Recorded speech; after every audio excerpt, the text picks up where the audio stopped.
4000 से ज्यादा ईवीएम जो 10 विधानसभा क्षेत्रों में पिछले चुनाव में ही प्रयोग हुए थे, 1 महीने के बाद स्वाहा हो जाते हैं और चुनाव आयोग उस मामले को लेकर के खामोश है। तो क्या इसके पीछे कोई एक बड़ी साजिश है? पश्चिम बंगाल की राजनीति इन दिनों राष्ट्रीय सुर्खियों में बनी ही। टीएमसी के पार्टी में टूट के साथ साथ उनके सांसदों के छिटकने या फिर विधायकों के अलग गुट बना करके विधानसभा में नेता प्रतिपक्ष करने का मामला हो, या फिर टीएमसी की वजूद को लेकर उठ रहे सवालों पर, क्योंकि चर्चा यह है जो क्या आने वाले दिनों में टीएमसी कांग्रेस में अपनी पार्टी का विलय कर देगी। लेकिन इन राजनीतिक घटनाक्रमों के बीच एक खबर और कोलकाता से आ रही है। 2 दिनों पहले यानी बुधवार देर शाम को दक्षिण कोलकाता के अलीपुरद्वार इलाके में एक 9 मंजिली इमारत में आग लग जाती है। इस इमारत में सरकारी विभागों के कई कार्यालय के अलावा साउथ परगना के जिला परिषद कार्यालय भी मौजूद था। इसी बिल्डिंग के 8वीं और 9वीं मंजिल में रखे 4000 से ज्यादा ईवीएम इस आगजनी की घटना में स्वाहा हो जा रहे हैं, यानी जलकर पूरी तरह से खाक हो गए। आग केवल ईवीएम में नहीं लगे बल्कि वहां रखी वीवीपैट मशीनों में भी लगा, जिसके बाद से चर्चा यह है जो आखिर कैसे जिन 10 विधानसभा क्षेत्रों के यह 4000 ईवीएम थे वहां आग लग गई। बाकी दूसरे फ्लोर में इन आग की पहुंच क्यों नहीं हो पाई? घटना की जानकारी मिलने के बाद गुरुवार को जब प्रदेश के शुभेंदु सरकार के मंत्री कौशिक चौधरी मामले की जानकारी लेने के लिए मौके पर पहुंचते हैं, तो उन्होंने भी इस घटना को लेकर के चिंता जताई। साथ ही साथ वह यह जानकर हैरत रह गए जो दूसरी और तीसरी मंजिल में लगी आग 8वीं और 9वीं मंजिल तक कैसे पहुंच गई, क्योंकि बीच के 4 मंजिलों पे आग की कोई लक्षण नहीं मिले, यानी आग से उनका कोई नुकसान वहां पे नहीं हुआ। यानी चौथी, 5वीं, 6ठी, 7वीं मंजिलों पे आग का कोई नामो निशान नहीं था। ऐसे में 8वीं और 9वीं मंजिल पे लगी आग कैसे पहुंच गई? सवाल इसलिए भी महत्वपूर्ण है क्योंकि महज 1 महीने पहले ही राज्य में विधानसभा चुनाव हुए थे और उसमें ही शामिल 10 विधानसभा क्षेत्रों के यह 4000 ईवीएम, वीवीपैट मशीनें एवं दूसरी चीजें वहां पे लाके रखी गई थी।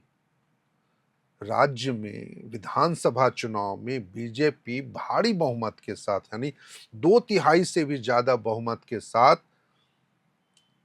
पहली बार जीतकर सत्ता में आई है। सवालों की झड़ी इसके बाद ही शुरू हो रही, क्योंकि 48 घंटे के बाद भी इस मामले को लेकर के अब तक ना तो मुख्य निर्वाचन आयुक्त या फिर इलेक्शन कमीशन ऑफ इंडिया की तरफ से कोई प्रतिक्रिया आई है, ना पश्चिम बंगाल के सीईओ जो मुख्य निर्वाचन पदाधिकारी है उनके कार्यालय की ओर से भी कोई प्रतिक्रिया इस घटना को लेकर के नहीं आई है। कम से कम सोशल मीडिया का एक्स हैंडल तो जरूर इस बात की गवाही दे रहा है। मामले को लेकर के कोई प्राथमिकी दर्ज ना तो सरकार के स्तर पर दर्ज कराई गई है और ना ही दूसरे किसी अन्य स्तर पे। हाँ, ये एक जरूर बात है जो स्थानीय प्रशासन ने इस मामले को लेकर के पुलिस थाने में जरूर शिकायत दर्ज कराई और मामले की जांच करने का आग्रह किया था, जो कि अमूमन ऐसी घटनाओं में होता भी है। तो क्या इसके पीछे कोई एक बड़ी साजिश है? हालांकि सोशल मीडिया पे चर्चा यह भी हो रही है, जब प्रदेश में भारी बहुमत की सरकार है और विपक्ष टूट फूट का शिकार हो रहा है, पार्टी के नेता आपस में सिर्फ टव्वल कर रहे हैं, नेता, मंत्री, विधायक, सांसद, मंत्री मैं माफी चाहूंगा, लेकिन विधायक और सांसद जब पार्टी छोड़कर टीएमसी के वजूद पे ही अब सवाल खड़े कर रहे हैं, तो ऐसे में ऐसी घटनाओं का होना जरूर चिंता पैदा करता है। सवाल इसलिए भी एक महत्वपूर्ण हो रहा है, जो क्या टीएमसी मजबूत विपक्ष के रूप में कोलकाता में, पश्चिम बंगाल में होती तो इस घटना को लेकर के खामोशी क्या उतनी ही बढ़ती जाती जितनी आज है? क्योंकि इस मामले ने राष्ट्रीय सुर्खियां भी नहीं पाई। नेशनल मीडिया में इन घटनाओं का कोई जिक्र नहीं है। ना सिर्फ जिक्र, बल्कि इस घटना को लेकर किसी की जवाबदेही भी तय नहीं हो पा रही। तो आखिर ऐसी घटनाएं क्या लोकतंत्र में अब सवाल उठने नहीं देंगी? पिछले दिनों या आप पिछले महीनों में कह सकते हैं, जब एसआईआर के दौरान पश्चिम बंगाल में कुछ अधिकारियों को स्थानीय लोगों ने बंधक बना लिया था, तो वह मामला राष्ट्रीय स्तर तक पहुंचा था और सुप्रीम कोर्ट तक भी वो मामला पहुंचा था, जिसमें चुनाव आयोग ने इन घटनाओं पर चिंता जताई थी। लेकिन आज जब 4000 से ज्यादा ईवीएम, जो 10 विधानसभा क्षेत्रों में पिछले चुनाव में ही प्रयोग हुए थे, 1 महीने के बाद स्वाहा हो जाते हैं और चुनाव आयोग उस मामले को लेकर के खामोश है। सुप्रीम कोर्ट तक मामला एक और पहुंचा था। मामला मध्य प्रदेश के राज्यसभा चुनाव से जुड़ा हुआ था, जिसमें कांग्रेस उम्मीदवार मीनाक्षी नटराजन की याचिका सुप्रीम कोर्ट में आज इसलिए खारिज हो गई क्योंकि चुनाव प्रक्रिया के बीच में जारी रहने के दौरान उसे चुनौती दे दी। निर्वाची पदाधिकारी ने मीनाक्षी नटराजन का नामांकन केवल इसलिए खारिज कर दिया क्योंकि उन्होंने अपने नामांकन में अपने खिलाफ तेलंगाना में दर्ज एक मामले की जानकारी शपथ पत्र में नहीं दी थी। सुप्रीम कोर्ट में आज सुनवाई के दौरान यह चर्चा हुई, जो क्या पहले कभी देश में किसी एक ऐसे कोई मामले में सुप्रीम कोर्ट ने कोई अपना निर्णय दिया है या नहीं दिया है। मीनाक्षी नटराजन के वकील और कांग्रेस नेता अभिषेक मनु सिंघवी ने कोर्ट में सुनवाई के दौरान रखा, जो जब मामला सुप्रीम कोर्ट पहुंच चुका था, तो ऐसे में कैसे मध्य प्रदेश में निर्वाची पदाधिकारी ने 11 जून को 3 उम्मीदवारों को विजेता घोषित कर दिया। यानी सुप्रीम कोर्ट में मामले की सुनवाई लिस्टेड थी, तो इससे पहले ही निर्वाची पदाधिकारी ने कैसे 3 उम्मीदवारों को विजयी घोषित करते हुए उन्हें जीत का प्रमाण पत्र दे दिया था।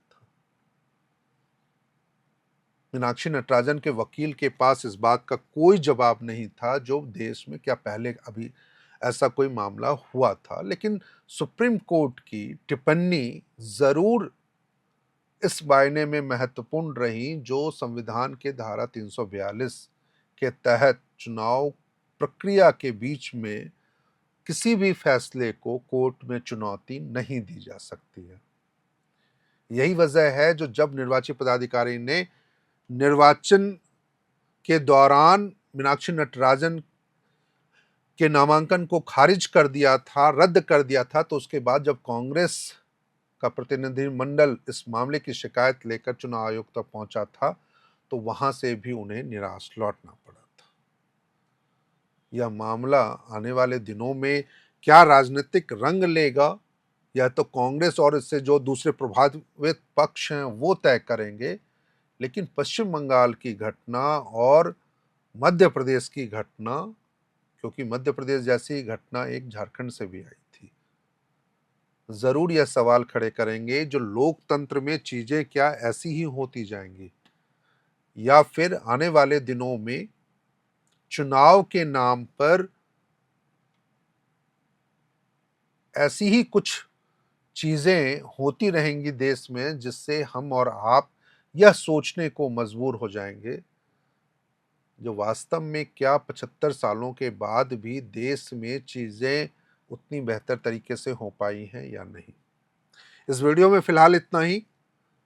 कुछ सवाल हम आपके ज़िम्मे छोड़े जा रहे हैं और यह उम्मीद के साथ जो आप ज़रूर अपनी राय हमारे साथ साझा करेंगे। जो पश्चिम बंगाल की घटनाएं मजबूत विपक्ष को कमज़ोर करने की जो कोशिश वहाँ टीएमसी को तोड़ फोड़ कर या उसके टूट में करने की कोशिशें हो रही हैं, क्या वो केवल राजनीतिक तौर पर हैं या फिर उसके पीछे की बात कुछ और भी है?